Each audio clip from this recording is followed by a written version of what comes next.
The room will hold night work, runs in a straight line until it doesn't. I learned to keep the kettle clean because old coffee oils taste like pennies after midnight. Learned the rhythm of arraignments, the little coughs before a plea, the bench drawer that sticks when the judge is tired. Learned to keep my hands flat on the pads of my machine between takes, to keep the muscles loose, to breathe through my nose while someone listed charges. It's a job for staying out of the way. You don't touch anything that isn't yours. You don't greet anybody you don't have to greet. The county courthouse in Penton Falls is a brick block with cement seams that sweat in summer. In winter, the radiators hiss like old cats, and the windows leach cold, hard enough to turn one side of your face pink and leave the other side normal. At night, the building hums in registers you don't hear during the day, the freight elevator winch whispering down the shaft, the exit signs clicking a low insect rhythm, the soda machine cycling with a dry throat swallow no one ever fixes. Add to that the courthouse smell, paper, toner dust, damp wool drying on the backs of chairs, an institutional cleaner with a lemon rind edge. The janitorial crew mops in long arcs that leave chalky crescents where the water dries too fast. The clock over the bench keeps decent time if you look straight at it. Peripheral, it seems to hover and drift, some trick of the fluorescent fixtures. I've been on nights 3 years. When the jail is full, or a snow closes the canyon highway and postpones things, they roll a night docket to push through the stack. I sit at the small desk, angled off the bench, a lamp with a tin shade slanting yellow onto my keys. The keycaps are smooth where my thumbs ride, 4 shades lighter than the rest of the charcoal plastic. My machine plugs into a tiny black interface the clerk calls a widget, and I don't. When I press a chord, I feel the pads kiss the stoppers. A light flickers in the interface. A text feed travels to the judge's screen, to the clerks, to a monitor they installed at counsel table for the lawyers who like to watch their words appear. That particular night, the docket went long and ugly. A man in an oil-stained hoodie with a fracture on his cheekbone. A woman with a wrist splint who'd hit her sister with a lamp. A teen who wouldn't look at anybody. The courtroom was colder than the hallway because somebody had propped the fire door a half-inch with a folded summons to let in air. The bailiff, Harvey, a soft-spoken man whose ears go red when he gets angry, kept nudging the paper back with his boot until the door clicked shut. Then somebody would kick it again, just a nudge, not enough to call it malicious. The judge rubbed his temple with one finger whenever someone asked for appointed counsel. The clerk, a woman my age named Erin, who wears her hair in a high knot and keeps 4 pens in a row like a parade, stacked file folders in trios, always 3, even when it didn't fit the shape of the work. Around the time my back began to complain and my eyes found grit in themselves, new words rode the feed that didn't belong to anyone speaking. I noticed because the cadence went wrong. You get a feel for it. Question, answer, a sentence that's really 3 independent clauses jammed into one because people talk like gravel trucks. What appeared across the bottom of every screen was tighter than anyone speaks. 3 words, then 3 more. Door left, hall cold, do not acknowledge. I paused my hands. There's a long-taught habit in me to never let silence break the line of the record. You don't cough into a take. You don't swivel. You do not, if you can help it, give the feed any sense you doubted it. But the judge made a small sound, like he caught his breath on a dry patch, and he leaned back without looking at me. He reached for the little microphone stand and tapped the switch. The LED went from blue to nothing. He cut the room mic as if the room held the problem. He said, "Strike," but the new words sat neat as a printed sign, everyone reading them at once. The clerk met my eyes. She mouthed, "Is that you?" I shook my head and pointed at the audio widget. She unplugged the 1/4-inch cable like she was pulling a thorn and held it up, ? The light still pulsed. My screen continued to write. A habit of phrases rolled through the feed like directions in a building that had decided to help. Bench warms, floor seamed to right, footfalls 3 boards away. The parents weren't mine. I don't parenthetical. If something audio happens, I bracket in square and put it literal, cough or door. This wasn't that. This had a cleaner suit on. What it told us about the environment was true. The bench was warm. The heater under it had finally caught. The floor seam at the step from the well to the gallery veers to the right, cracked in a rectangle from the day a cartwheel jammed, and a deputy pried it loose with a screwdriver, leaving a gash that looks like a map of a lake. The boards in the gallery, they're planks, not boards, but we all say boards, squeak at a regular spacing. 3 boards from the break in the railing, a little duck sound when somebody puts weight there. I have recorded that duck sound 100 times. I'd never had the duck announce itself. "How?" Erin began and made herself stop. "She doesn't ask me how to do my job. We don't talk in court unless we must. We each have a lane." On screen, the feed offered a new line like a hand extended. No one at door. The bailiff cleared his throat. He doesn't like games on the job. He said, "Sir," to the judge. The judge said nothing to me, nothing to Erin, nothing to the accused sitting in orange with his face turned to the floor. The judge looked at the door with the propped summons, and the door looked back its half-inch of hallway light. The exit signs hummed. The soda machine swallowed and held. A little cool tide crossed the room at ankle height, like when the air handler kicks and you feel the draft first before it makes enough noise to account for itself. I felt it pass my shins and then go by under the council table toward the gallery. It wasn't cold, not dead cold like a winter creek. It was the temperature of the hallway, the way the hallway is always a degree or two off the courtroom, a difference you wouldn't note if you hadn't sat night after night and learned the building yes moods. The judge set his gavel on the blotter and didn't pick it up. Nobody opened the double doors and nobody walked in. The feed settled into a clean, narrow font, courthouse caps with the small flare on the crossbar of the T we see on posted rules and notices. "Do not acknowledge." The words appeared on all the screens together. Erin's mouth made a round shape. The bailiff dropped his hand to the butt of his belt like he was checking he had a body there. The cool tide moved past the bar, past my desk, up to the rail, and then through it without any sound at all. If it had hands, they weren't for touching. It crossed the gallery like it had a place in mind, and was late for it. Then it was gone the way a vent stops when the thermostat decides it's enough. The feed slowed to normal, and then stopped. One last line burned on my machine like a toaster coil and printed out on the thin thermal roll that curls itself as it comes. Read back when ready. I took my hands off the keys. My palms felt heat, not the stick of nerves and not the press of anxiety. Heat like somebody else had been sitting skin to plastic for as long as I had, matched to my pressure, mirroring me through the gear. I lifted my hands an inch. The heat didn't lift. "Take 5, the judge said, and then he looked at me like he was asking me a question without wanting to hear the answer. He never calls brakes at night. We are a freight train. Start, move, stop only when we run out of track. But he called it and stood and went back through the door, marked judge, and left us with our chairs and our water and the warning that still lay across the bottom of every screen like a strip of tape. Erin collected the paper out of habit, her motions tight. She isn't skittish. She teaches a yoga class in the morning, and you can tell it in the way she keeps moving, even when she's still. She slid the thermal strip off my machine and flattened it between her palms on her desk and read what it said, which wasn't much beyond what we'd seen. Then she flipped the strip over and read the blank back. Then she looked at me again with a question she really did want an answer to. I shook my head.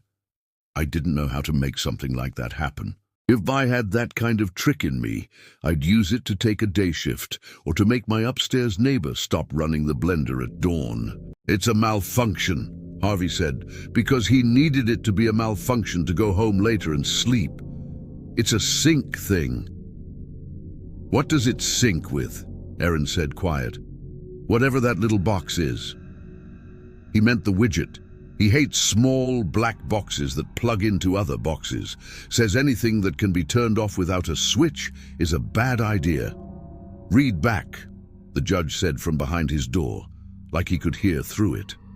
Then the door opened and he walked out without his robe, just shirt sleeves, tie loosened, lines on his face like cross grain. He sat and didn't put his robe back on. He looked at me and made his face plain. I've seen him in church and seen him at the diner. He's gentle until he isn't, and when he isn't, he tries not to make it personal.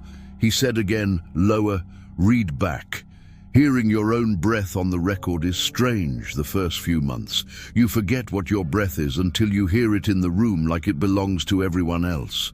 I scrolled the feed to the line before the instructions began and placed my fingers where they belong. I read it back, the words spoken and the words not spoken, and nobody in the room said stop. When I got to the part about the bench warming, the bench ticked as the heat expanded a plate inside. When I got to the part about 3 boards away, somebody shifted weight back there, nobody human, nothing I could point at with a finger and say that. It was like the building made its own assay to prove a point. At the last line, "Read back when ready," I didn't read the words. I looked at them, and then I looked at the judge. He lifted his chin. I read them. The printer hissed a pleased little sigh and spit a short tail of thermal with nothing on it at all, blank as a new page, curling itself to sleep. We finished the docket and sent everybody back to wherever their bodies needed to go.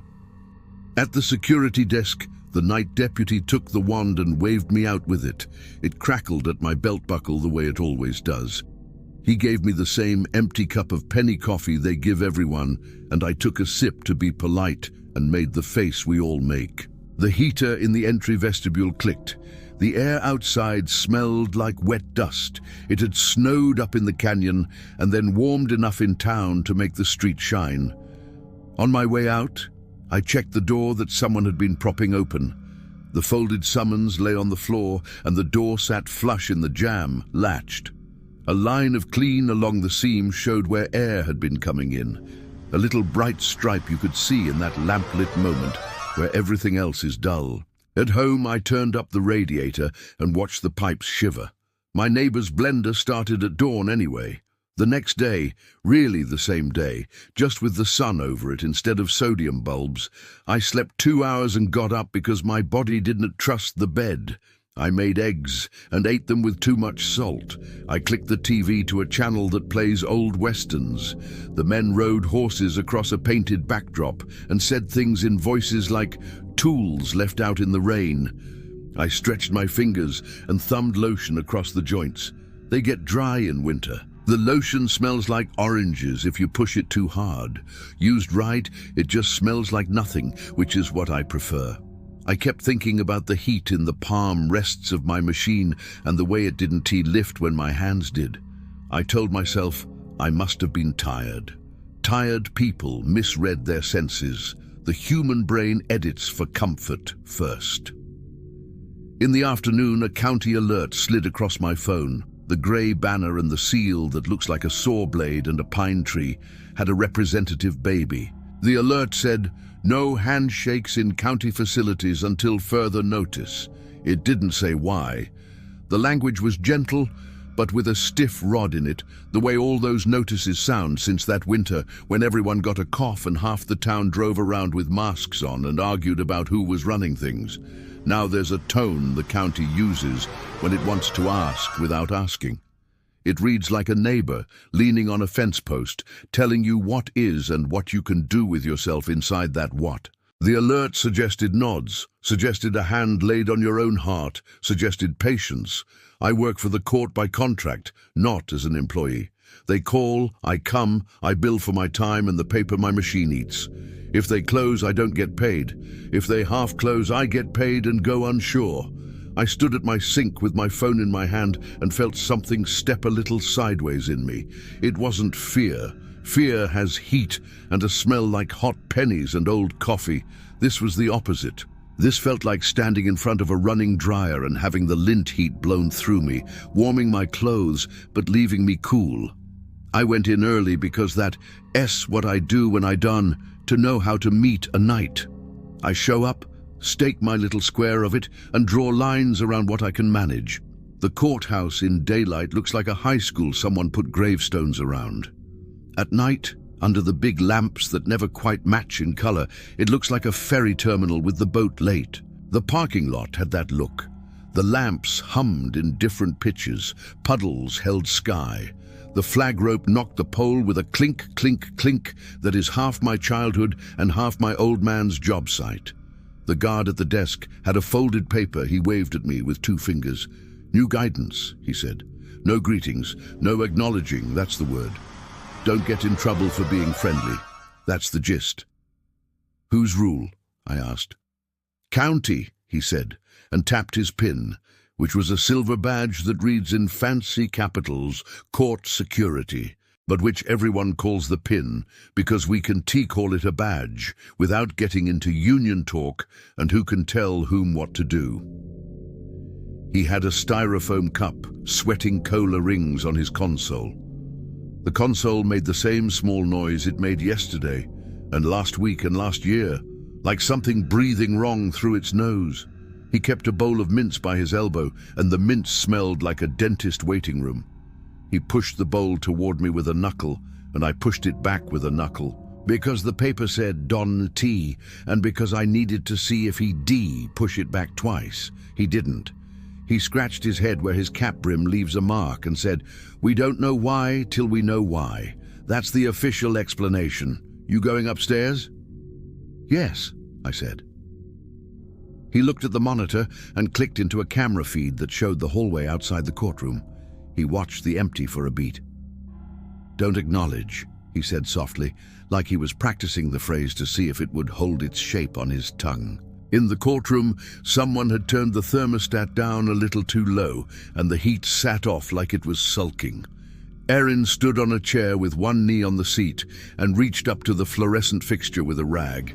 She is not maintenance, and maintenance does not love it when we wipe their fixtures. But she said her eyes had been tired lately, and the dead flies in the light made the room feel old in a way she didn't appreciate. I held the back of the chair while she wiped the plastic cover with the rag, and made a grey smear across it, and then made a second pass that moved the smear to the other side. A smell rose, faint, the way warm plastic always smells warm. "You see the alert," she said. I did. "Who are we not acknowledging?" She asked it like she was asking the room, not me, like it could cough up an answer or spit out a coin we could spend. I shrugged. She sighed at the smear and climbed down. "Don't worry," she said. "They never tell us. They tell the people who say something into a microphone, and we get the printout." Harvey put the summons back in the door, like someone who checks a sore tooth because it is still a tooth. The summons paper by afternoon had softened and the fold crushed. He crisped it on his knee and stuffed it under again, and the door didn't care. It drifted shut against it like water finding level. He lifted the paper without looking at me and slid it into the garbage at the clerk's elbow. Erin took it out of the garbage and folded it again and put it under the leg of the wobbly council table nearest the aisle, and we all felt better, though none of us said why. When it started that second night, it didn't start in the room. It started in me. The machine had a little warm spot under my hands right away, like the seat of a car after someone gets up and you sit down in their heat. I told myself it was just the chill of the room making contrast with my skin. The first defendant on the docket sniffed hard and caught tears and said she hadn't meant to do it and she would never do it again. And the judge believed her as much as he believed anyone, which is to say, he believed the story could be told that way as well as another way. I pressed the chord for a particular word I use sometimes to map the exact kind of denial people reach for, and the word appeared for me like a step in a stair I hadn't remembered. Midway through the second case, the feed wrote, "Juror door latches," which meant nothing because there was no jury and the juror door hasn't latched right in a year. It closes and then it remembers it. It's tired and it remembers the building settles, and it opens itself a quarter-inch to rest.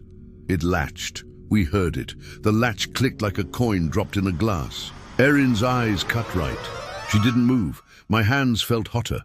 The keys under my fingertips hummed, not with sound, but with a sense, like standing near a transformer. Then the phrase, simple, flat, in that courthouse font like a rule on a wall, "Do not acknowledge." The judge didn't look at me. He didn't look at anybody. He set his gavel down again, and it made the soft wood sound of a tool touching the workbench before work starts. Harvey did not rest his hand on his belt this time. He looked at the floor and counted his breath. I counted mine without wanting to. The breath coming back at me had the quality of a tide in a small bay. A cool draft pressed my socks against my skin at the ankles and then let go. What pressure you carry around. All day, all week, in the small muscles you forget. Sometimes the room reminds you with an equal and opposite. On the page, a different instruction wrote itself in a new line. Nod only. It took. You get told something, and you can fight it for a while, and then you don't. We nod in the courtroom anyway all the time. Nod to say we heard the clerk whisper a number. Nod to say the accused can sit, not to say the family in the back can make their noise and not be thrown out. We are a room built of nods. Still, the way it ordered it made my shoulders creep, like the back of a sweater walking up your spine. We nodded. When the hallway draft crossed again, we did not turn.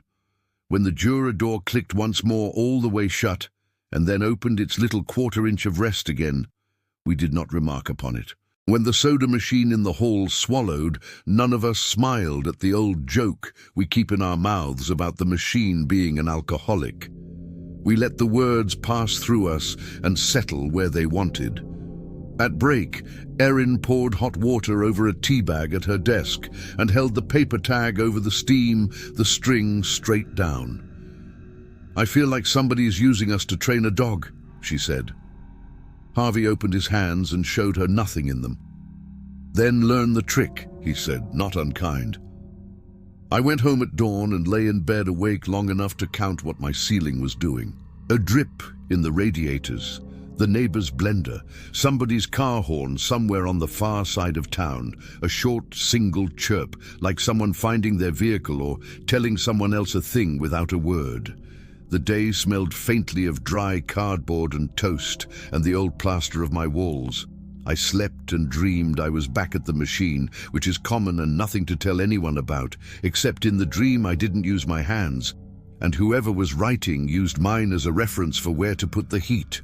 By the third night, the county alerts had gone firm. Signs on the doors at every entrance. No acknowledgement outside, active roll calls. No hugging, no handshakes, no whisper hello. There was a line I didn't like, avoid naming. It was a suggestion. It said, avoid naming in passing until further notice.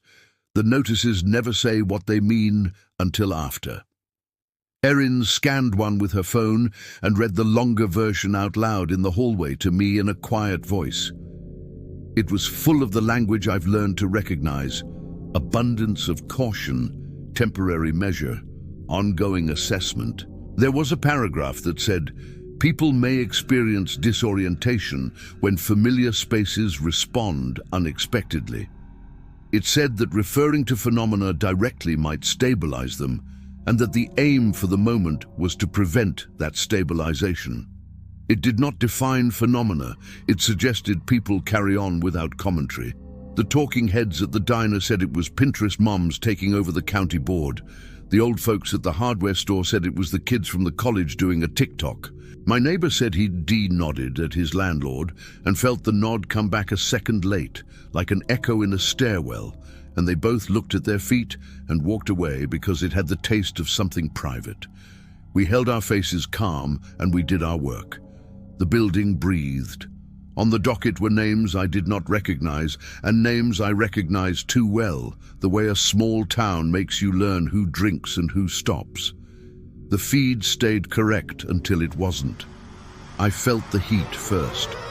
Then a thin black border appeared around each line of text on the judge's monitor, tiny and perfect, as if someone had redrawn the interface from memory, and the memory was too precise. Clean little brackets tightening. The letters sat on the screen like they'd been etched into glass. Then it wrote, "Visitor at rail." If the double doors had opened, the hinges would have said so. They have their song. If shoes had crossed the threshold, the mop streak would have shine bent and then dulled. None of that. Only the room getting that particular feeling, like when a weather front switches and your knee registers it before your brain does. A sense of someone where someone might be. A courtesy space formed in the gallery, a gap where no one sat. We didn't mark it. We all saw the gap like you see a missing tooth in someone else, a smile, and you read a story into it without wanting to. A vowel sound pressed the room. Not a word, not even the beginning of one. The space beyond the rail considered us. If it had eyes, we did not meet them. A breath I didn't know I'd been holding let itself out and came back to me cool, as if I'd opened a box. The screen wrote simply, "Proceed." We did. We read the next name and the next and signed the sureties and set what had to be set, and when someone in the back row sobbed, the sound went into the wood like water. I kept my cord fingers light. A part of my mind sat with a clipboard and checked the scene against how a scene is supposed to be and found it mostly matched, the way a counterfeit bill matches, until the pen leaves a dark smear. By the end of that week, the rules had texture. The doors held. The juror door learned to open and close without complaining. The soda machine drank on the hour and not when it pleased. My machine heat matched me the moment I sat. The feed wrote a small set of reminders on my first keys like a ritual. Do not acknowledge. Nod. Proceed. When I lifted my hands at the end of night and stretched my fingers and heard all the small creaks and clicks they make, the heat lingered. Once after everyone left and I sat alone to file the last transcript, the heat under my palms lifted away from the machine entirely and hovered a breath above it, like hands I couldn't see wanted air and then wanted me to notice wanting. I told myself this was a stale building with old wiring. I told myself the county was doing its abundance of caution dance because they had to justify whatever budget they pushed over from roads. I told myself not to be dramatic. I cleaned my kettle, and when a brown ring gathered under the lip anyway and the coffee tasted thin and metallic, I cleaned the kettle again. Outside the court, the town took the rules and bent them into its ways. At the grocery, you nodded at the cashier and she rang you up without the "How is your night?" she puts on like a coat. At the pharmacy, the pharmacist set your paper bag on the counter and you slid it off without fingers touching. In the diner, the waitresses did what they do better than anybody. They said what they needed to say without saying it. At work, the county sealed the break room couches in plastic for a week and then unsealed them and hung a sign that asked people to limit greetings to those already on the schedule. People joked. If you were on the schedule, you were allowed to say good morning. If not, you mouthed the words and hummed the tune inside, but the jokes wore a thin place in the air. Two things changed, and I didn't like either. One, the names in the feed began to get ahead of us. The docket order would appear before the clerk read it out, which at first felt like the system was being efficient. Then, the names moved farther out. They listed a case the judge didn't have in his folder yet. Then a name from 2 years ago, a man I remembered because he'd taken a snow shovel to a parking lot dispute and nearly broke his neighbor S. scapula, a man who moved to Dakota to tear down windmills for scrap, if the rumor is true. His name sat on the line like a fish on ice. The word next to it was not in our system. It said processed. Erin leaned in and said, "No, sir," under her breath, and typed some keystroke to clear it, and it came back darker, like it had been recut deeper in the glass. 2, the building began to offer careful stage notes about our own bodies. Clerk's pulse fast, reporter's breath shallow, bailiff's jaw tight, as if we were all characters in a play for someone else. Nothing shames me easier than being told how I seem. The notes weren't wrong. I was tired, my breath had gotten shallow, I was holding the air like I could ration it. The notes were true, but I hated them because truth spoken without kindness is a knife. The judge started saying, "Proceed," more often. At first I thought he was echoing the feed. Then I understood he was talking to the room, the whole idea of the room, the way a farmer talks to a tractor under his breath to get one more pass out of it. Proceed. Do your job. Don't make me go home with this in my coat. I went home and lay on my couch with a blanket over my feet and counted the refrigerator S cycles. The fridge makes a little 3-part percussion when it starts, a 3-burst click like a lighter trying. That night, it did its 3 clicks and then was quiet, and then the cold blew a breath across my ankles and I sat up, blanket sliding, because something in me had adjusted to this kind of tide and I hated that. I stood in the kitchen and put my hand on the fridge door and felt a second hand under mine, warm, heavy, steady. I kept it there. I told myself if I moved quick I would feel afraid and the fear would make a mark in me I couldn't scrub out. I removed my hand like I was lifting a loaf out of an oven.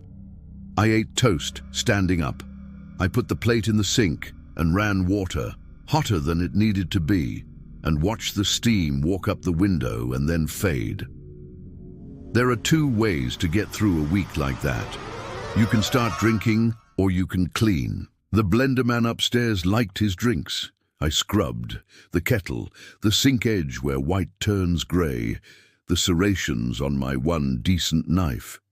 I took the keys off my machine, one at a time, and wiped the crumbs out with a paintbrush and put them back until the action felt tight enough to pass inspection from someone who inspects for a living. When I put my hands back on the rests, the heat met them with a quiet enthusiasm, like a dog restraining itself from jumping. There is not much to the last part, not many words you can throw at it that mean anything more than a second hand on a fridge door means. It just kept going, and the court learned what nodded bodies could do in a room when they refused to greet the hitches in the fabric. The feed announced things, and we didn't say we saw them, and the things happened and didn't bruise anyone obvious. The clerk stopped bringing her pens up like a parade and brought 2 and set them on a folded receipt that had the week S groceries on it and a coupon for laundry soap. The judge left his robe on the hook more often and only put it on when someone S mother sat in the second row and he felt he owed the show. Harvey taught himself a slower breath and kept it between his teeth. I told myself I was fine, and I was. I was fine in the way a worn step is fine, as long as you put your foot where your foot has learned to go. Then they scheduled a readback. It's not rare. Sometimes a lawyer wants a thing said aloud in the room because he wants to hear it with his whole body and not with his eyes flitting. Sometimes the judge wants an answer in the air to measure the length of it. The docket ended sparse that night. Erin stacked 3 thin folders and the room drained the way a building does, ghosts of footsteps fading from the stairwell. The judge said, "Let's do it," and didn't specify what. He meant the thing we hadn't named for a week. He meant we'd pretend we always do this. I scrolled. The room was so quiet I could hear the little compressor under the water fountain kick and sigh. The exit sign hummed at its normal pitch. The juror door perched 1/4 inch. The soda machine abstained. The feed held its breath. I read, "It's not like reading a book. It's like letting your mouth be a pipe for days of air to blow through. You keep your eyes on the page and your hands on the frame, not speaking in your voice, but speaking in the buildings." The words that had appeared by themselves came out of me without heat. The room took them and let them sit like laundry in a warm basket. At the line that had written itself in that first night, "Read back when ready," I heard my own voice say it in a tone like permission. The lamp over my desk warmed the side of my face. The keys under my fingertips were not keys anymore. They were the place the air met the table. The printer didn't print. The machine didn't hum. It all just hung for a second like a plumb bob finding true. Then, in the pause after, a paper sound. Not my paper, not the clerk's, not the judge's blotter. A thin curl noise from the machine's slot where the thermal comes out. A little strip of nothing spooled itself onto the table ledge, white on white. Erin put her finger on it and pulled it, and it came freely, all blank, as if the act of reading had been its own end. The judge said nothing. He didn't need to. The feed wrote, very small, no caps, no font we use, just a plainness. Ready. We are a room that does what it's told when the form is right. We finished and we left. In the hallway, the janitor's cartwheels kept time over the seam in the tile. The elevators breathed regular. The guard at the desk pretended not to notice anything, and we pretended the same. I went home through air that had warmed and then cooled and smelled faintly like wet coin. The next morning, the county alert turned into a posting. Acknowledgement moratorium extended. There was an attachment with a paragraph I read twice. It said that the phenomenon continued to stabilize in certain rooms, and that the best practice remained to limit greetings and names, to allow cycles to complete without human prompts. I thought about the word stabilize and how it had a nice, confident shape, hiding the part where it meant we were the ones being trained.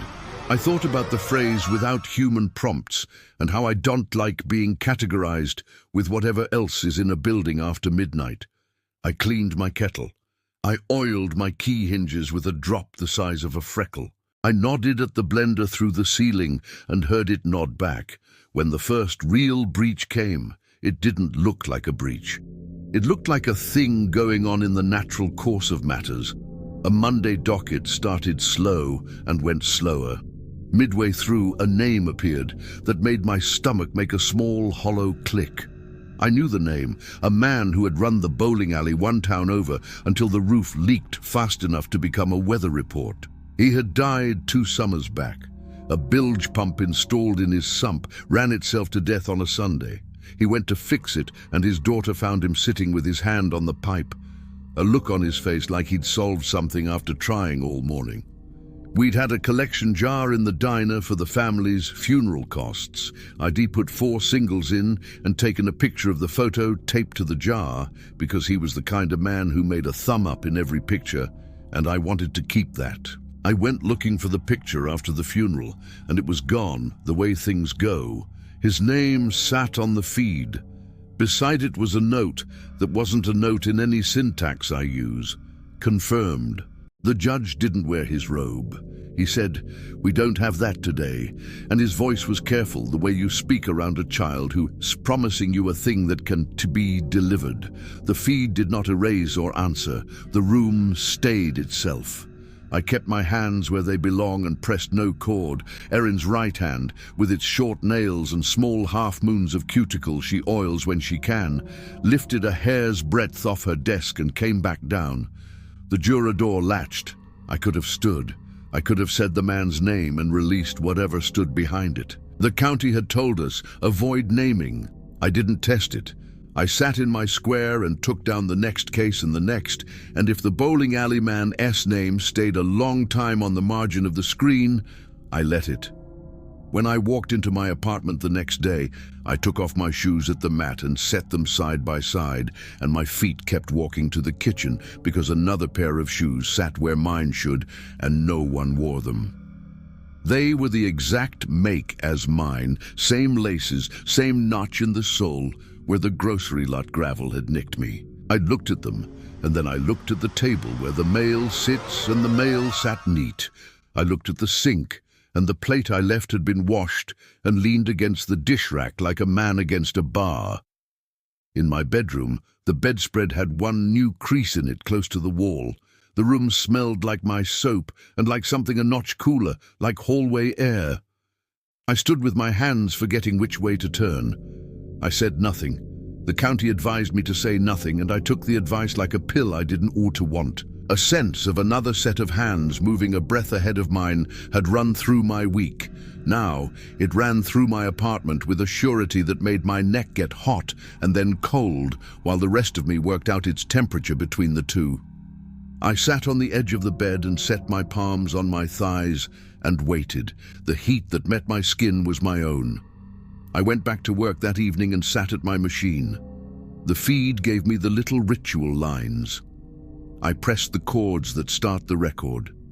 I nodded at Erin. She nodded at me in a way that said she would nod at anything and keep nodding until the town told her she could begin to greet again, and she would like that day then.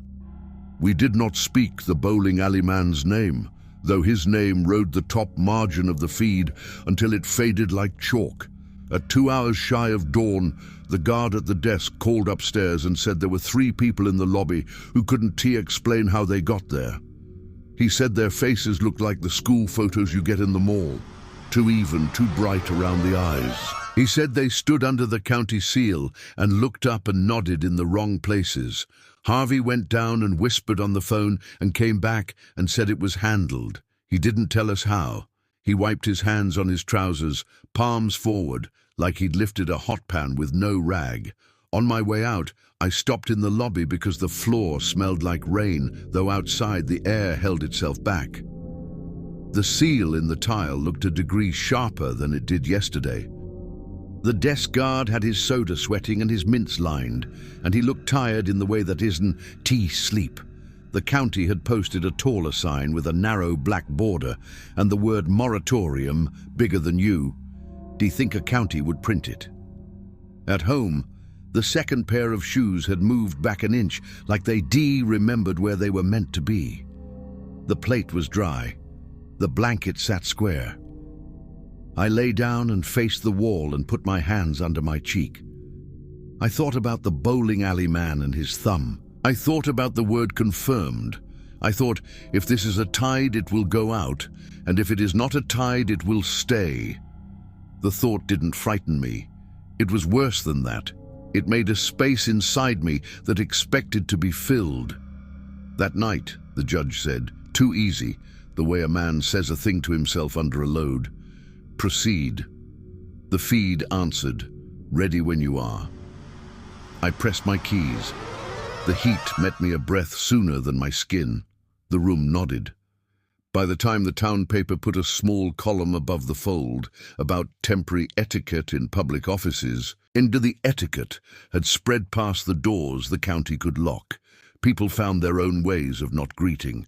The barber tapped his comb twice on the jar and started a cut in silence, then nudged your chin and you lifted your face the way you always had. The librarian slid your book across the desk and pressed a rubber stamp down without a word. In the hardware store, a man with paint flecks on his knuckles held up a bolt and a nut to me like a parable, and I nodded because the two fit, and that had to be enough. Erin said there were churches splitting over whether a nod counted as fellowship.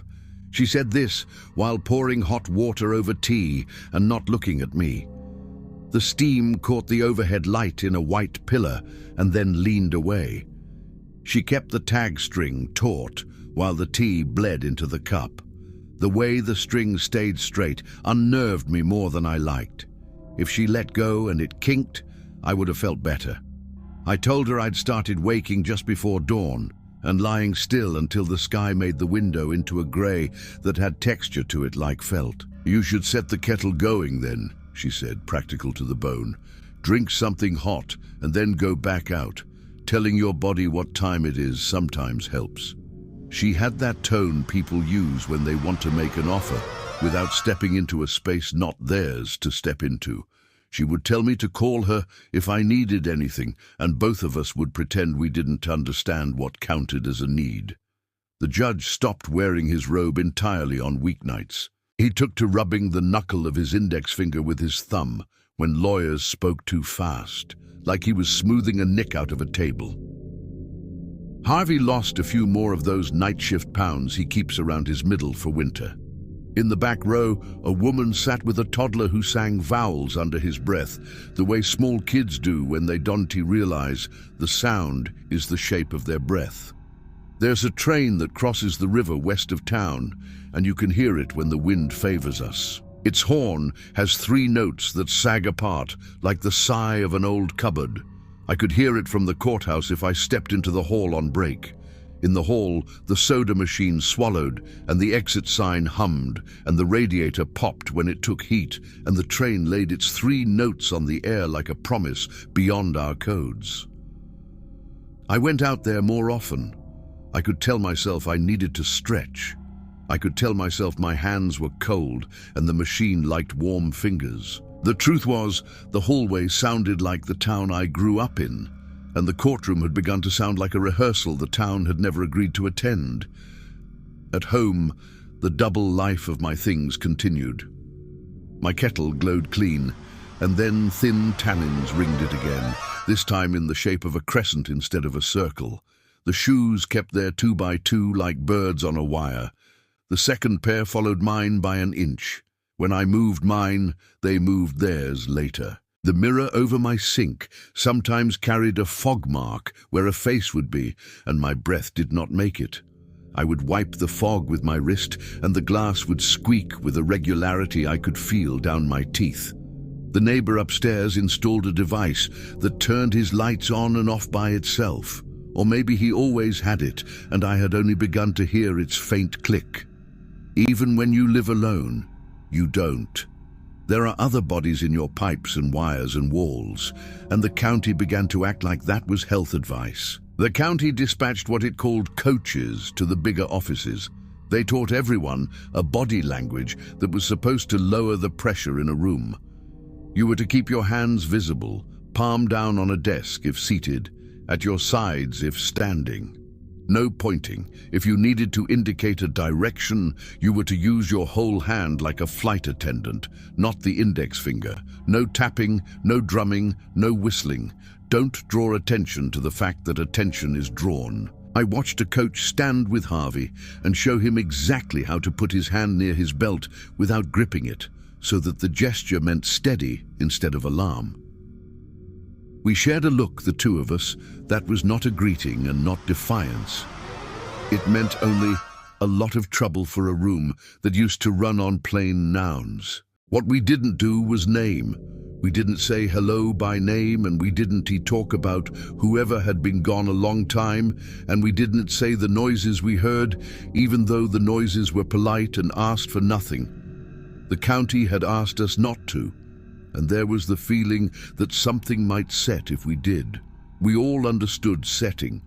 This was a town built by men who poured foundations in forms and pulled the forms off a day later with a priest's care.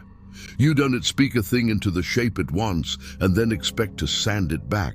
If I dropped anything, my hand would catch heat before it touched the floor. I came to count on it the way you count on a burner to be hot, only when you've turned it on.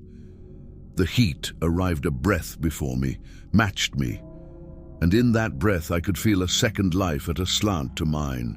Sometimes the heat followed me into my sleep, and I woke with my arms out on the blanket like I'd been bracing my weight on a bar that wasn't there.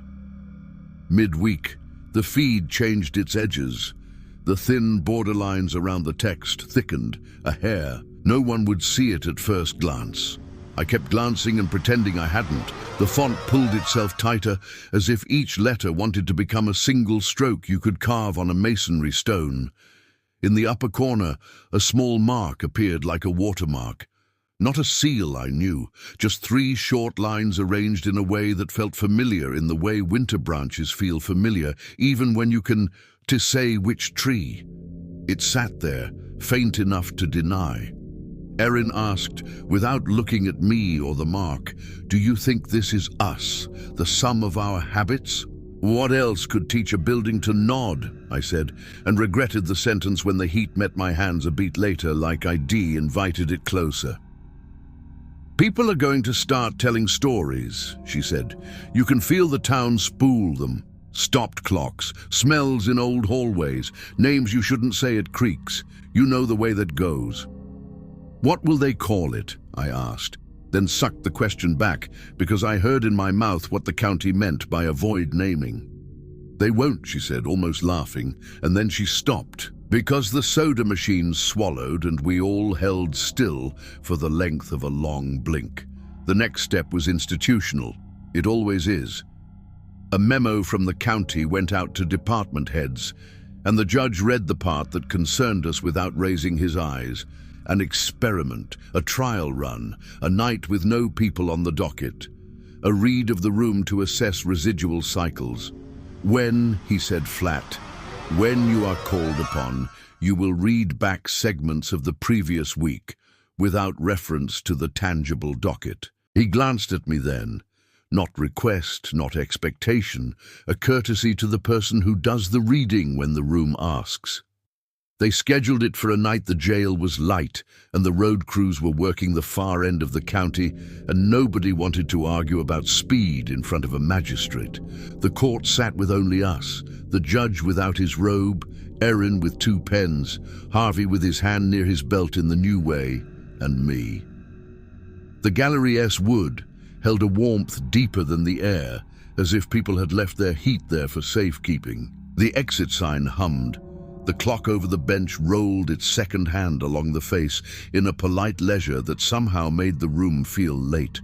The feed wrote its quiet ritual. Do not acknowledge.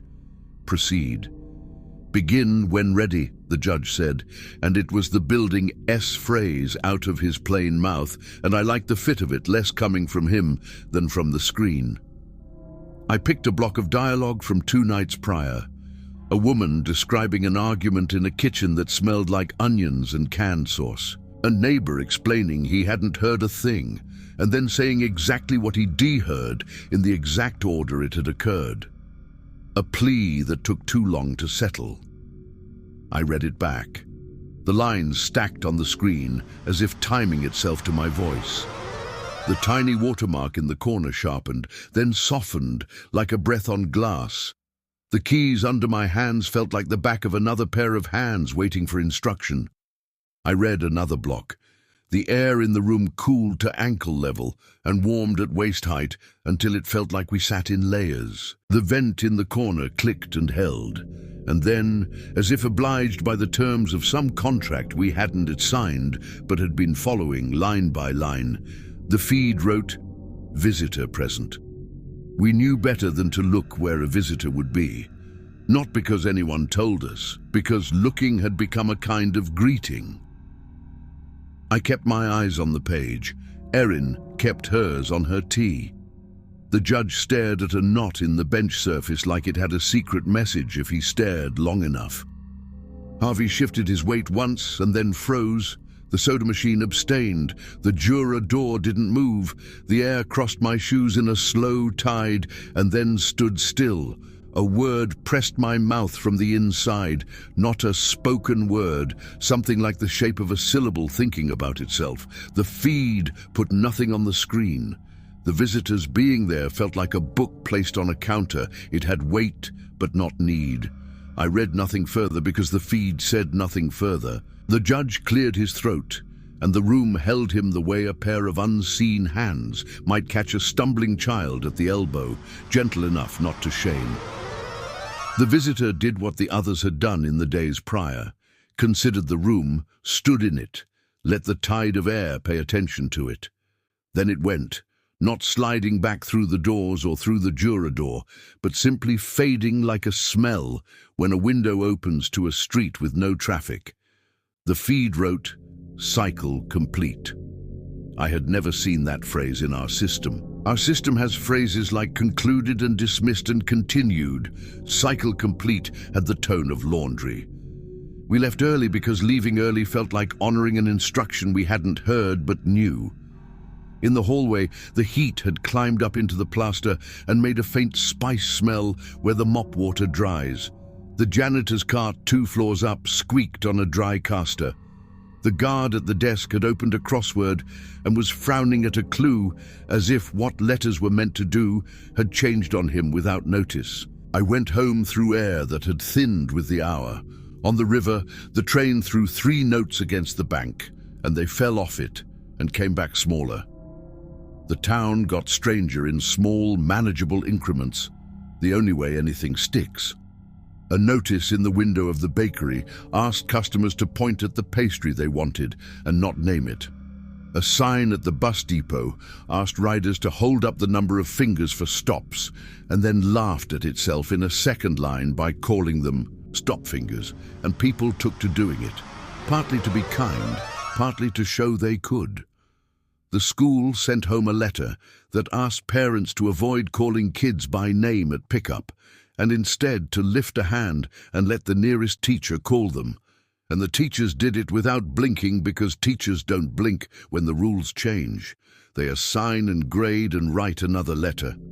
I began to keep my curtains half open at night, to feel less like a piece on a board. The streetlight outside has a broken shade, and it throws a notch of brightness across my ceiling like a knife of milk. Sometimes it shifts as the tree outside remembers its leaves. I lay under that notch to get used to the idea of light moving when I did not cause it. One afternoon, my morning the rest of the town's human time, I stood in my kitchen and watched the steam off my kettle twist itself into ribbons that kept shape longer than steam does. A quiet ran through the apartment, like a refrigerator deciding not to cycle. I placed my palm on the counter. Warm. I moved it an inch. Warm.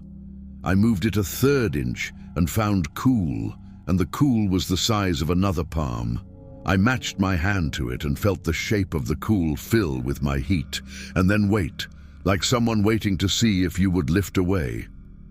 I did not. I said wrong in my head, that word from the feed. Proceed. The room woke and did what rooms do. It settled, it drew a line between inside and outside, it narrowed its smells to what one person could bear. I drank my tea, which tasted like exactly what it said on the box, and like the inside of a tin that used to hold cookies. I started keeping my machine in its case more carefully. I tucked the cover over it when I left the courtroom and slid it into the bag and zipped the bag like I would an infant into a winter suit. The weight of it on my shoulder felt like carrying a pet that had learned to keep still. On the way to the parking lot, I would pass the wall where they post photos of the county board members and their latest long plan, and I felt walking an odd domestic sense that if I opened the case in the hall, the machine would breathe differently because the hallway breathes differently. I didn't test it. I live alone, and I keep my tests to myself. I have a memory I did not make. It arrived one morning at my table as I stared at a crumb and let my coffee go cold. A dry wall ceiling, a supplies closet, a smell of pine cleaner sharp from the cap not being tight, the sense of a small, unused chapel carried on a reservoir of old air. A wooden rail the height of a hand. A thumb brushing a surname on a plaque that had hung so long the lacquer had lost its shine. The sound of someone laughing quietly, not at anything, just because the lesson had turned out to be funny and there was nobody to tell. The memory felt like my own, except I had never been in that closet and our courthouse has no chapel, and I don't laugh at lessons. I put the cup down and looked at the rim mark it left and let the feeling leave me the way an ache does when you stand. It did not leave all the way. It sat in the room like humidity. If I'd had family here, I might have told them something and ruined it with words. That is what we do when we're kind without being careful. We name a thing and it hardens. We make it ours and it stops being what it was. As it was, I kept it in my chest like a receipt you don't want to fold because returns are allowed within 30 days.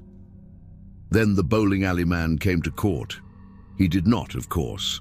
Not in a way you could swear under oath about.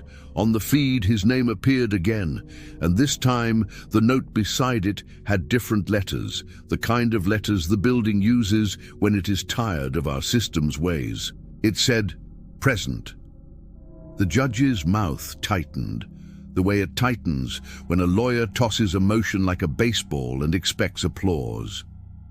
Erin's fingers stilled. The room had a faint odor like fresh rope, a plant smell with a chemical behind it. The soda machine swallowed and then took it back with a wet click like a tongue. We did not look to the gallery. A space there had learned to be a space, and it filled with what a space fills with. I put my hands on the machine and felt the heat meet me not like a mirror, but like a step ahead. The step was tiny.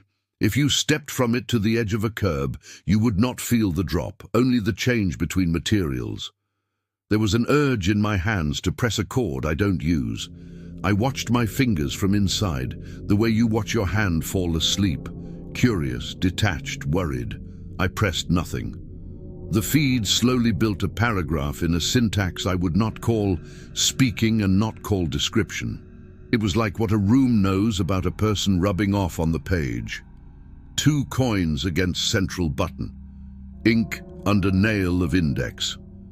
Smell, powder and stale beer. The kind of details I would have written if asked to help an artist. The kind you don't say at arraignment because they make the room miss the point.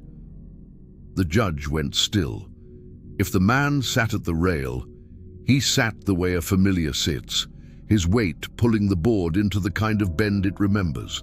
I acknowledged him with the body's underside, with the bones that understand a shape in a seat. I do not know if that counts as acknowledgement. I could not help it, and I did not try to. The feed placed 1 line beneath his name in the plain print it had used for ready. Read back when ready. It had always been a command and a courtesy together. It felt like a request made by someone who knows your schedule better than you do. I did not read. I stared at the line. Erin did not inhale. Harvey pressed his fingers to his own thigh where a bruise might be. The judge said nothing. The room waited in the polite way this town waits for a bus that is always late by a hair and always arrives somehow in the life of the waiting. Then the feed dimmed its line as if in deference and rewrote it in a softer shape, a blank with a faint underline. There was a sensation like someone tapping their thumb twice on an armrest to keep time. I realized the shape wanted me to fill the line, a job for the person with the job. I could feel down in my hands that if I made the chord and spoke, the room would allow something through that we had all been trained not to allow. I did not fill the blank. I said to the room in my head, "Proceed." The room proceeded. It raised the next real name. It took the plea. It asked the standard questions in the standard order, and I recorded them. And only when the docket was complete, and we had finished the night without a break, did the bowling alley man's name lessen its brightness on the margin, and tie itself off like a thread you tuck into the seam of a coat. The next day, the county sent its strongest notice yet. It had the tempered language of a document cleared by many hands. Avoiding personal names remains a best practice in official spaces and adjacent contexts. Avoid recounting unusual observations in those spaces. If you feel compelled to check on someone's welfare, do so without using their name or the name of their address. A list of substitutes followed. The house by the oak, the far shop, that corner behind the feed store. People nodded at it and then called each other by those phrases anyway because it made a game of what you could no longer do, and games make hard rules bearable. I walked to the river after sleeping a narrow 3 hours. The town keeps a little path between the scrub and the waterline where people take their dogs. My hands wanted something to do that wasn't turning pages of paper. I picked up a stick and tossed it to no one. It fell short. The river carried a smell of iron and last summer algae.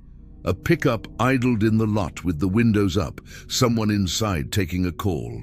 I stood and watched a small piece of foam catch on a branch and tug and release. Everything was normal. Everything had tilted a degree, and the word for the tilt had been forbidden, and so the tilt remained unspoken and more durable than it would have been had we all taken it in our mouths at once and worn it out. A woman stopped near me with a dog that looked like a bundle of broom bristles doing someone a favor by being a dog. She kept the leash slack, and the dog kept his manners. She didn't greet, and I didn't greet. The dog sneezed like a horse. The woman lifted her hand to the level of her chest, palm in, and lowered it, a kind of nod translated for the body. I nodded back, hand lowered to my ribs. The county would have been able to point at us from across the lot and say we had complied. When I got home, my second pair of shoes had moved ahead of mine by the size of a heel. I looked at them. I considered pushing mine forward to make the gap match. I didn't. The mirror had a fog on it where a face had been, and I did not wipe it. I held my breath until the fog thinned the way a person might soften their voice to match a room. The refrigerator's little 3-click song came and went. The radiator hiccuped. The neighbor's blender hummed and coughed and spun. He had gotten into frozen fruit lately. He carried the bags up in plain view, and his smoothies had a way of using every decibel the machine could make. I lay on the bed and stared at the notch of light on the ceiling and let my jaw unclench one notch at a time. You could function like this forever, part of me thought. People do in towns where the river floods every spring and everyone pretends to be surprised in order to be able to say the old jokes about it. People do in houses with a hallway that always smells like paint because someone once spilled a can and no soap has found the bottom of it. Habit is a blessing if you don't look directly at it. Habit turns water to a path. The breach that finally forced my hand came 3 nights later when a power flicker cut the lamps for a breath. The emergency lights blinked up red, and the exit signs glowed their soft promise, and the feed hiccuped and then scrolled at a speed I have only ever seen when my fingers land wrong and repeat a chord 20 times in a row without stopping. It listed names, not the living, not the dead, names that felt like a mouth learning early sounds, the far uncle names houses keep in deeds, the maiden names you see in a corner of a ledger. Names the courthouse would might have absorbed from coats and letters and the substitution of one judge for another. The list had no order my ear knew. It flowed like the inventory of a storeroom you open after decades and find every label half true. Erin stood up without standing, the way you do when your body wants to run but your job keeps your knees bent. The judge's hand tightened on the bench edge. He had a momentary itch to pound the gavel just to prove that wood still answers to wood. He did not. Harvey turned his head a fraction toward the gallery and then turned it back like a man showing himself he can train reflex after all. The list stopped. The feed waited. Then, in the plain, quiet print, read back when ready. The lamps came on. The room remembered its temperature. The soda machine took a breath. If I had read, if I had put my mouth on that list and let the building hear itself named by what it carried, the county's whole experiment might have landed with a thud we could not lift. I kept my fingers flat. I let the heat soak into my skin. I could feel it ask, as a dog does, eyes sliding from your hand to the door. Please allow, the judge said very softly, not to me but to the table. No. It wasn't defiance, it was housekeeping. It sounded like what a broom says to a pile of sawdust. The feed answered with a line that made the hair on my arms do what hair does when a cloud passes and the sky decides to change. Cycle incomplete. I had never seen that phrase. The heat under my palms dipped as if a plank underfoot had shifted and then steadied. We made it through the docket. We left without looking at the lobby wall where the county seal hangs. I drove home slow, which is my way of giving a night back to itself. In my kitchen, the kettle sat on the back burner, with a shine in the steel shaped like the lamp over my sink. I boiled water and poured it over tea leaves and stood with my hands on the counter, feeling for the cool palm shape I had learned. It wasn't there. My hands found only my own warmth. The room stood like a well-maintained car when the engine's off. The mirror was clear. The shoes were mine alone, paired, squared. I slept. In the morning, if you can call the hour I keep morning, I found a single strip of thermal paper on my table. I do not bring work home. I don't carry rolls in my bag because I hate the way the paper curls on itself and ages to a tan like a receipt that fell behind a register. The strip lay straight, as if a hand had smoothed it flat many times. Across it, a sentence printed in a simple hand I would have called human if I had wanted to lie to myself. Ready when you are. The kettle's steam made the paper ripple. I tapped the edge and it went still. I put it in my pocket and walked to work without looking at anyone too long, because there is something second-hand about a message like that, and you feel like you've stolen it. The guard at the desk had a crossword open again, and a plastic cup with melting ice. He slid the mints toward me with a knuckle, and I did not take one. The elevator breathed and dutifully carried me up. In the hall, the soda machine swallowed. The juror door perched. The room waited as rooms wait when they have learned who will arrive. Erin set my pitcher of water on my desk, left-handed, a habit she uses when she wants to say she's thinking too many thoughts with her right. "We okay?" she asked in a voice that did not ask. "We're here," I said, which satisfied the rules and the truth. The feed wrote, "Do not acknowledge." Then, without waiting for chords, in the corner where the watermark makes its faint 3 lines, a second mark appeared for the span of a heartbeat. 2 lines crossing. It vanished. The heat under my fingers matched my skin and then stepped ahead and then matched again. A rhythm had set, and I could feel in it the patience of a craftsperson who knows the wood will give if you do not rush. The judge walked in and set his robe on the hook and did not lift it. He rubbed his knuckle. He looked at me in the way a person looks at a window to see the weather. The room was the weather. "Proceed," he said, not to me, to the air, to whatever had been waiting too politely and too long, to an accumulation you either greet or you do not. I nodded. I read. "Proceed," he said, and the room accepted the word the way a polished counter accepts a hand. It knows how to hold the weight. I began where the building wanted me to begin, not at the top of the docket, not at a heading, but in the middle of a block where a voice had broken and picked itself up again. I read in the even tone the job asks for. The feed wrote not just the words, but a thin ghost of them alongside, as though a page lay beneath ours and someone was tracing. The watermark deepened by a hair when the lines were truest and faded when I hesitated, as if it preferred confidence to accuracy, and I am not immune to flattery when it comes in that shape. In between paragraphs, something like a soft percussion tapped the gallery rail. Not sound, pressure, space, just so. The juror door behaved. The soda machine swallowed at its assigned moments. In the corner of the screen, for the length of a slow breath, a pale line drew itself under a vacant field and waited. The line meant what it had meant on my table at home. If you add, we accommodate. I didn't add. I held to the work. A courtroom breathes best when it knows which parts are for air and which parts are for voices. The judge kept his hands flat. Erin moved her pen once, then set it down like a ritual. Harvey had the new stance, his palm floating near his belt as if it owned the inch of air it occupied and meant no threat to any other. I reached the end of the section and closed the cord that closes a night. The feed did not end. In the plain print, a sentence appeared as cleanly as a bench order, ready to accept corrections. Erin's mouth tightened. The judge looked at me in that way a man looks at the person who has the valve handle. I had never used the correction function in that fashion, not with the building listening. We fix typos and mishears.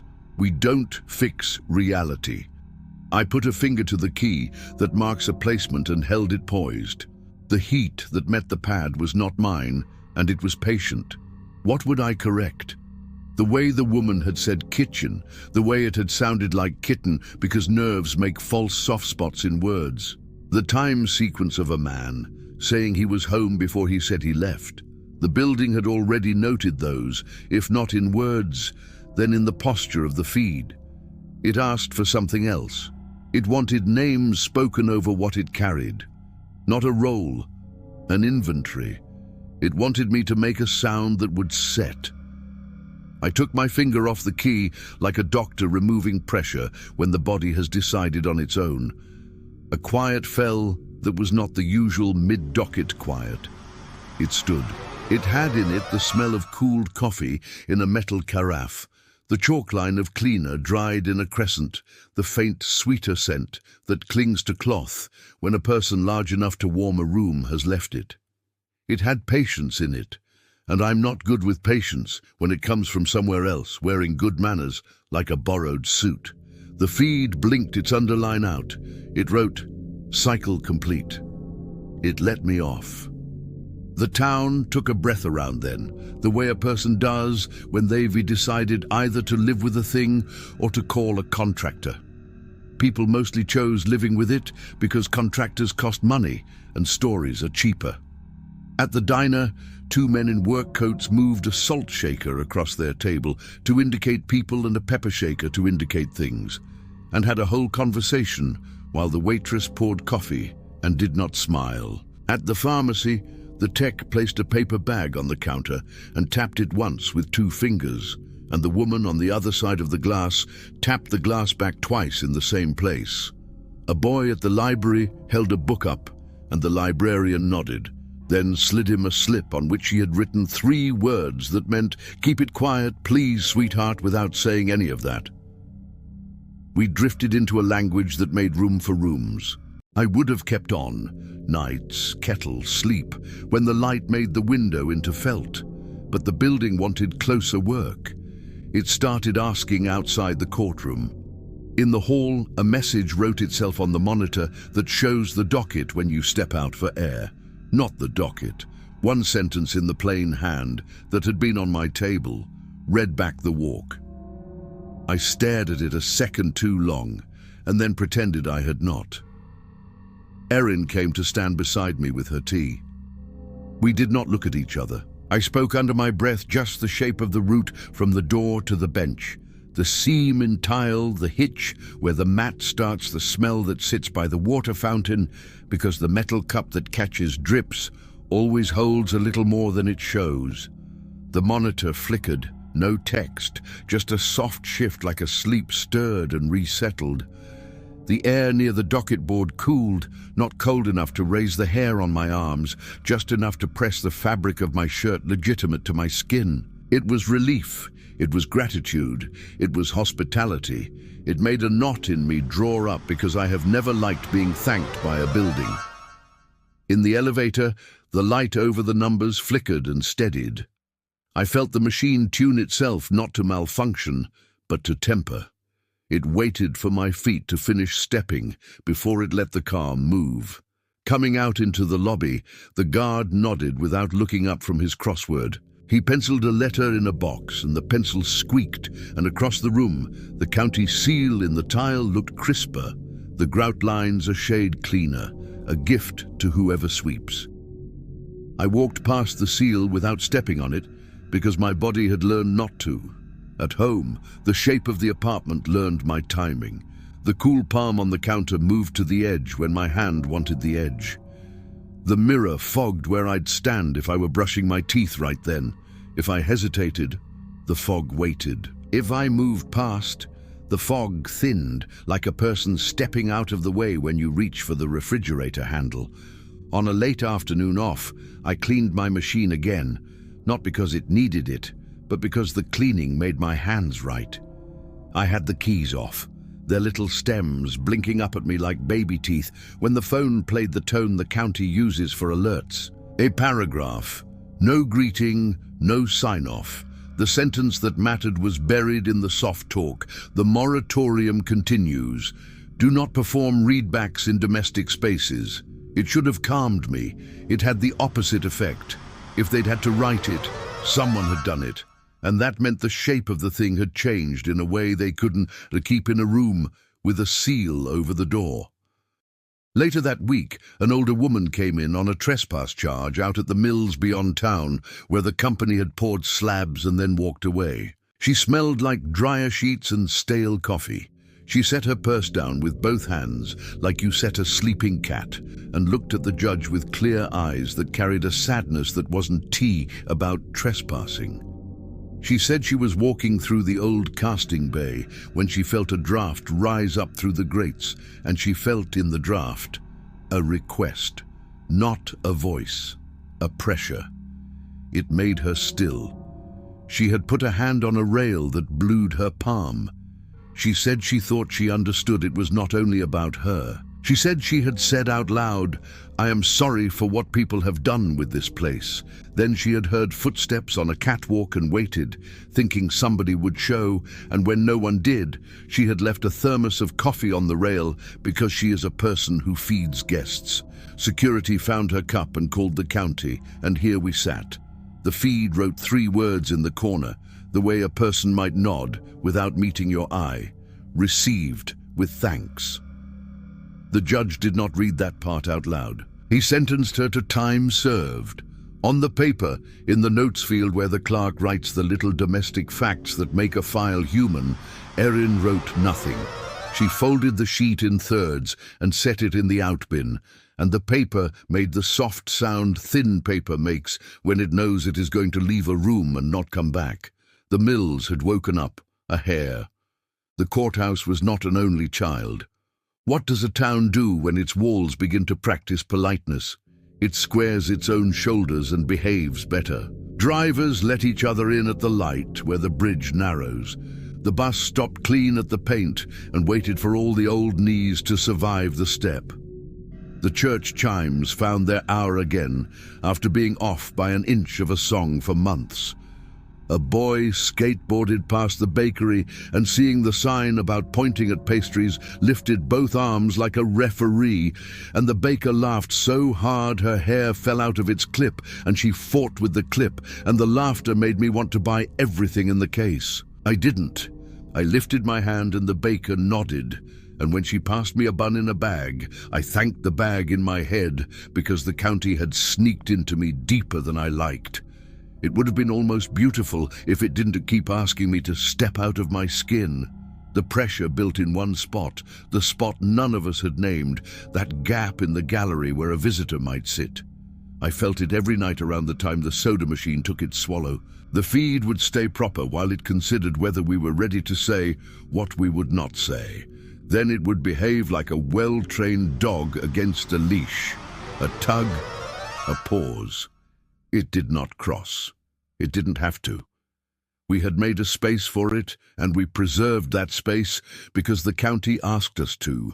On a night clear enough that the lamps outside tossed sharp shadows you could cut yourself on, the judge said something he had not said since the first week. He said, "Strike what ought to be stricken." He said it to the air the way a person might say grace. It sounded like a tradition trying on a new suit. The feed took the phrase whole and set it at the top of the page and underlined it in a meek line as if to ask, "Is that what you meant?" I pressed a few keys and felt nothing, no heat, no shape. The machine had withdrawn its attention. It felt like standing up too fast and the blood not following. The judge made his knuckle move against his thumb. Erin set her pen down and did not pick it up. Harvey S. face went the color he gets when something isn't E.T. right, pale around the eyes, flush along the jaw. He moved his palm away from his belt on purpose, like showing the room he could be empty-handed. We understood we had asked for a thing and now had to demonstrate our willingness to accept the room S terms for it. The soda machine swallowed. The visitor did not enter. The feed, S corner mark, the faint 3 lines, drew itself and held for the length of a breath, and then drew over itself again, making a darker small shape I had not seen before. It looked a little like a capital letter not yet invented. It looked a little like a key notch. It dissolved. The air at my toes cooled, then warmed the way a sheet warms where you've slept. A sentence appeared, plain, not caps. Ready when you are. I had a thought that was not a thought I wanted. I had it anyway. I peeled it like a bandage. Say my name, I thought. Read me into the room. If the room wants a name so badly, give it mine. The county, if it had keyed into my head, would have objected in 4 different fonts. Avoid naming. Avoid recounting. Do not export cycles to domestic spheres. Perhaps it understood that the shortest road between 2 points is sometimes through one person's private mistake. Perhaps it relied on that. I held my hands flat and pressed the chord that marks identity in a transcript. We use it for spelling out, for clear letters. It is a neat trick that makes the page legible when the world is not. I pressed the chord and spoke where my mouth lives when it says the Navy alphabet for jurors who check each other over their shoulders.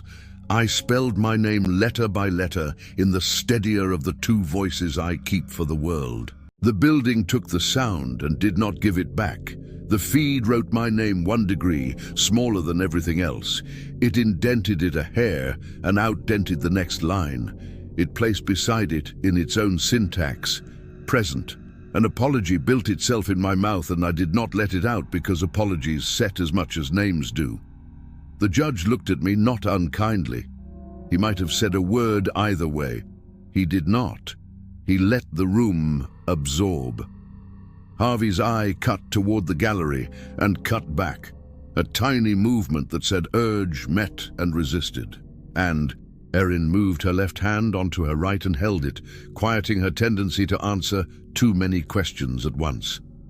A second name, my own, wrote itself in the corner of the page, not in the feed where the docket lives, in the margin where notes live when they need to be near and not in the body. It paired with a twin line of the word I had been resisting all week, read back when ready. The heat in the keys stepped ahead of me like a host, showing me where to sit. I should have said no. I should have left my hands open and waited for the crest to run out. Instead, because I am human and because the town asked for someone to make a small wrong turn in a clean lane so that everyone else could keep their lanes straight, I did what the line asked. I read back what the room knew of me. Not much. Enough. Keeps kettle clean. Prefers plain lotion. Stays a beat to listen for train. Doesn't greet. Nods. The feel of my shoes at the mat. The way my breath changes when I think about my father's habit of turning hardware over before deciding to buy it. The small job I did in the room for many nights that no one else watched, but the room did. I read it, and my own voice had that out-of-body quality it gets when a dream comes too close to daytime. When I finished, if that was a finish, the feed printed thermal without printing. A blank strip spilled and curled and lay on the ledge, needing a hand to tame it. Erin reached to tear it and paused, and I saw something like grief move through her face. She tore it, folded it, slid it into her drawer, and did not write a file code on the corner. The judge set his hands palm down and kept them there a long time. Harvey took a breath deep enough to move his shoulders and let it go slow. The room released us.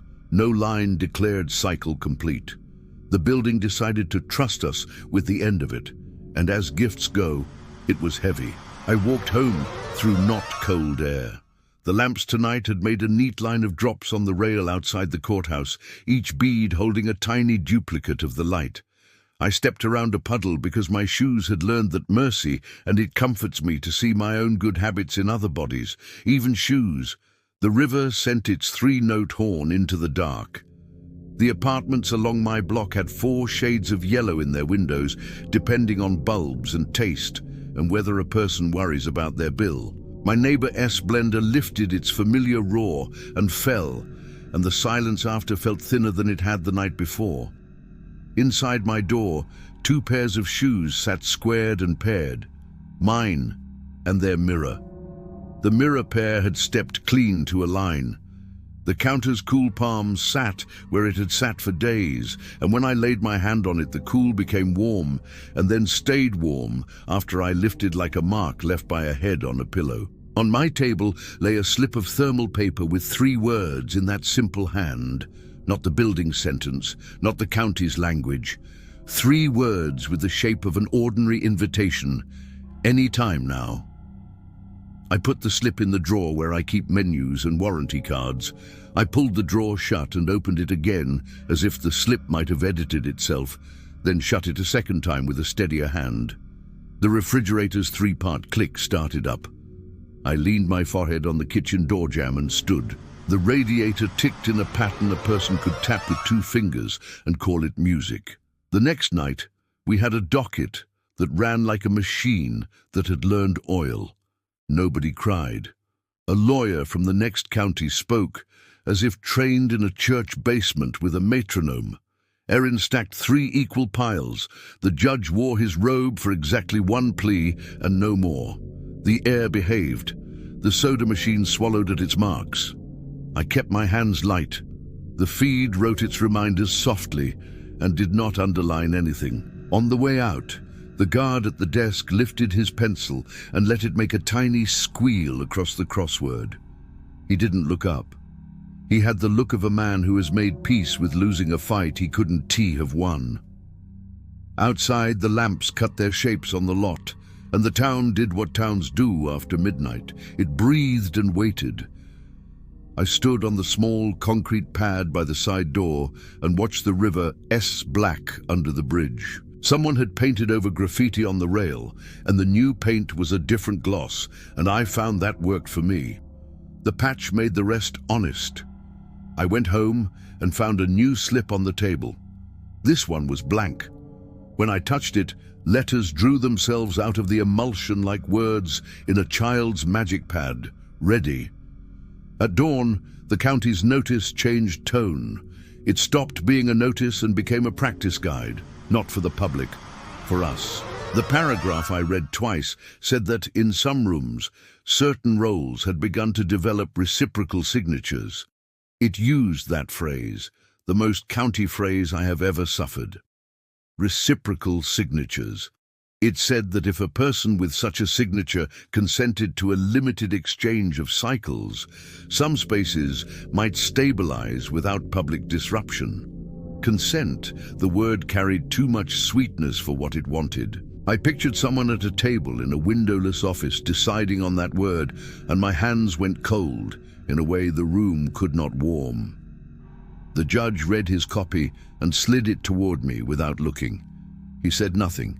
He did not have to. The slip in my drawer said everything. On the 3rd night of that week, the building asked in a sentence longer than any it had used, "Read back the room as if you were the room." I set my hands flat and felt their heat answered before my skin made contact. Erin kept her face calm. She'd put her hair in the higher knot she uses when she doesn't want stray strands in her eyes. Harvey stood in his new posture and did not lean on anything. I did it. I made my voice a parallel of my own hands, and I read the room back to itself. Not the words, the grain, the walkway of air across the floor, a long tide from the door to the rail and away. The micro sound when a garment's polyester rubs the finish of the bench. The way the vent reshapes a syllable, and how wood holds breath. I read the light. I read the splash of it on the judge's sleeve. I read the heat gathered in my machine from another set of hands that had waited and learned. The feed wrote, "Cycle complete." Then it wrote my name in small print and the word present beside it, and the next line under my name was not the docket. It was a day of the week written without capitals, and the word night beside it as if the building had a calendar of me. Consent is a word that asks a lot of a person who makes her living with her hands. The county needed me to put my hands in the right place and keep them steady and say yes. I said nothing. I pressed the cord for closing, one clean step, a little weight forward, a breath held and let, and the machine took it. The night ran on rails and ended at the time it has always ended. We left without comment. In the elevator, I looked at the ceiling corner that collects one strand of cobweb no matter how often someone scrapes. And I knew that corner as well as I know the birthmark on my wrist. We accumulate. The next day I did a thing the county had asked us not to do. I tested at home. I took my machine out of its case and set it on my table and did not plug it in. I rested my hands. The heat came. The feed, dark screen, woke. Not with letters, with a sense. The thermal slot made that soft breath itself sound, and a blank slip slid. On the blank, Heat wrote one word so faint you had to tilt it to see. Here. How do you decline a house? How do you not invite it into your mouth? The county would have told me to close the case and put the machine away and go outside and breathe air that was never run through a duct. I did not follow the county. I opened the drawer with the slips and set them on the table like playing cards, and I put this one on top, and then I took my hands away and turned on a fan to move the air and watched the slips not move, because this kind of thing does not care about fans. The mills beyond town took on a practice of their own. The older woman with the dryer sheet smell came back to court with a citation for being there after dark, and this time she said nothing. She nodded and left, and on the way out she lifted a grocery sack and the guard nodded back, and nobody wrote in any notes what was in the bag. Rumor holds it was coffee and muffins and a thermos of broth. When she did not come back for a third appearance, someone else went in her place. Men I know from the diner shifted their shoulders and took a night off from cards and went standing along the fence. And the fence became a shared habit, and the mills tolerated it like a retired dog in the yard. The county asked for volunteers, not in those words, a memo requesting experienced personnel for after-hours standardization runs. If you have familiarity with readback protocols and can remain composed during non-standard cycles, please reply. The clerk's office would be in touch. Compensation, time and a half language without saying time and a half. The judge did not tell me what to do. Erin pretended to misplace the memo and then slipped it under my machine at the end of the night. I slipped it back to her. She slipped it a third time the following evening, impatient with my modesty. We worked like that for a week, passing a folded sheet we never opened. On a snow ring morning, I went to the mills. I left before night, so I would not have to explain to the county why I'd been there at an hour that looks like violation in a ledger. The slabs held shallow ponds where the light took itself apart. The catwalks had a peel to their paint that would cut your palm if you ran it along. I stood at the rail the woman had described. I set a thermos down. I said nothing. I stood in the cold and let my breath build in a place where nobody had asked me to speak. The air from the grates came up warmer than I'd think. The smell had an iron edge and a sweetness that might have been old fluid or might have been weeds grown down where water gathers. The wind never quite makes sense out there. It comes and stops and goes sideways. I pressed my palm to the rail. The blue it left was faint and quick to fade. My hand warmed the print away, and I kept it there anyway, because the warmth did not leave under my skin after the blue had gone. My hand matched some other set of hands that remembered the height. I nodded to the air because nodding is what we do, and I felt the nod come back at my wrist like a small tug, not a greeting, a calibration.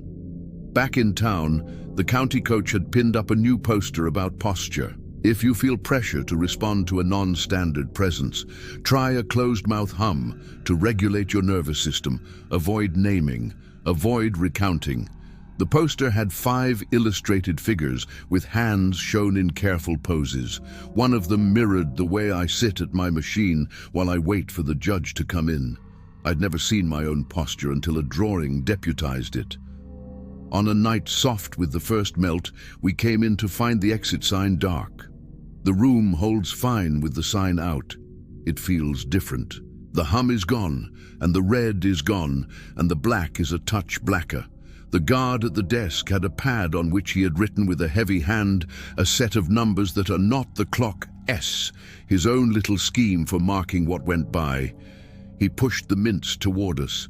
We did not take one. The feed wrote, "Do not acknowledge." Then, in a hand that had started to look like someone practicing mine, "Proceed." We, me, the judge, Erin, Harvey, were no longer only doing a job.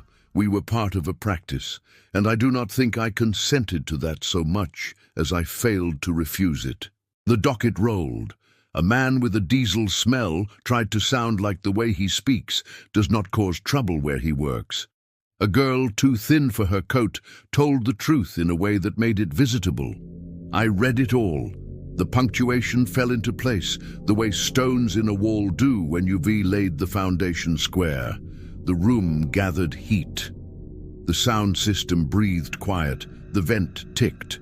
The visitor did not enter because the visitor now lay as calmly as a dog asleep, just outside the doorway, and we had all learned not to make the kind of noise that wakes it. Later in the night, the machine warmed into my hands with the eager weight of a head finding the crook of an arm. The margin wrote my name. The word beside it was not present this time. It said, available. It felt like the moment between an outstretched hand and the touch. I could have waited, I did not. The sentence that had been on slips and screens and monitors and in the corner of the feed and on ordinary mornings on my table lay in my mouth the way a dull piece of candy does when you're too tired to chew. I said it aloud, not to the room, not to the judge, just to the keys and the heat and the water in the radiator and the air that had learned my steps, ready when you are. The building answered. It has never been dramatic. It was not then. The answer came as a mild change in the balance of the machine under my hands, a subtle weight where I donned to usually feel it, the left heel of my thumb. A breath gathered above the keyboard and hung there as if it belonged to someone working from a page you cannot see. My skin cooled and warmed at once, which is a trick rooms have when they wish to invite. The feed wrote one word in that plain print, thanks. That is how the exchange began. Not a possession. I will not dress it up. Nothing entered me and I did not exit my body. The room took a little of my steadiness and gave me a little of its patience. In return, I read for it in a tone that was not entirely mine, but was what I had learned by long sitting. It felt like tracing a pattern alongside the person who drew it. There is a kind of comfort there I will not pretend otherwise about. I leaned into it. The keys hummed. I went home after that and found the apartment as you would expect. Kettle, light notch, shoes. The second pair had retired themselves. I stood and looked. The mat showed a faint darker print, 2 across, 2 down, where they had been. I touched the counter. The cool did not shape itself to my hand. The mirror did not fog where I'd stand unless I did. I was alone. All the way. The relief of it made me sit on the bed and stare at nothing until I could stand up again. The county closed the moratorium at the end of that week for offices not on the list. Ours remained on the list. The mills remained on the list. The bus depot, to my surprise, remained on the list. The county asked the library to retire the pointing poster and instructed its coaches to take their signs down. It suggested that personnel working in listed rooms avoid overburdening their domestic spaces with cycles. It added a line that would have been funny in another life. Consult your supervisor if you suspect your apartment has taken on duties outside its classification. I laughed, and it sounded like a cough. Erin laughed without noise. Harvey read it and set the paper down and rubbed the bridge of his nose with a thumb. The judge signed without comment. Things got quiet in the way a river gets quiet when the ice forms and you cannot hear it, but you see pressure in the way the reeds bend. We kept on. The room's patience made the town polite, and the town's politeness made the room kind. And kindness is a motive more dangerous than nerves. It makes you stay. The bowling alley man stopped appearing on the margin. I do not know whether I am glad. The visitor's gap in the gallery became part of the furniture. We had the sense that if an extraordinary name were to cross the threshold, the room would hold it gently enough not to bruise, and we all held to that possibility like a guardrail. I woke a lot just before dawn. The kettle took on a shine that looked like early sun, even before I turned the burner. On the river on clear nights, the train sang its 3 slow notes. I lay flat and let them walk my ceiling. My machine sat in its case. I kept it there. In the drawer, the slips lay under a manual for a space heater I do not own. On the last night I will write about, the building wanted a larger thing. The feed opened with ordinary font, and under it a second font wrote in lighter ink, "Test case." The judge read that without moving his lips. Erin's eyes held still. Harvey leaned one shoulder as if he were listening to his own pulse. The docket contained one case. A man from out of county with a face you forget if you try to remember too hard. It took minutes. The clock over the bench showed the length of a song and then stopped showing. The room held. The juror door stayed where it had learned to stay. The feed stayed blank in the body and busy in the margins. My name in small print, the word available. A blank line with a faint underline. A second small word at the very bottom, as if scribbled by a hand, embarrassed of itself. Please. Transformers hum in a way you only notice when the rest of the world goes quiet. The room hummed. The soda machine kept its swallow to itself, perhaps out of courtesy. I placed my hands where I placed them and felt the heat meet me and step a hair ahead. I did not name. I read. Not a person. A space. The door. The seam. The gallery plank with the duck sound. The bench tick. The lamp that flares a touch when you move the shade. The scraps of human, ink on a fingerpad, the shape of a boot print long dry and ground into the varnish so that it has become as unremarkable as grain. I read until the room took over the reading, and I was the one in the crook of the arm, and we rested there a breath. The feed printed a little strip that called itself completion, without using any word at all, just blank, curling itself neat. I did not tear it. I left it on the ledge. Erin did not reach. Harvey did not shift.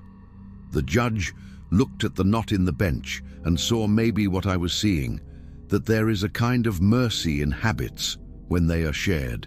On the way out, I nodded to the guard. He touched his cap. That is how far we had gotten. We could risk a gesture that in another week would have been too much like hello. Outside, the sky had the dry look of snow wanting to try.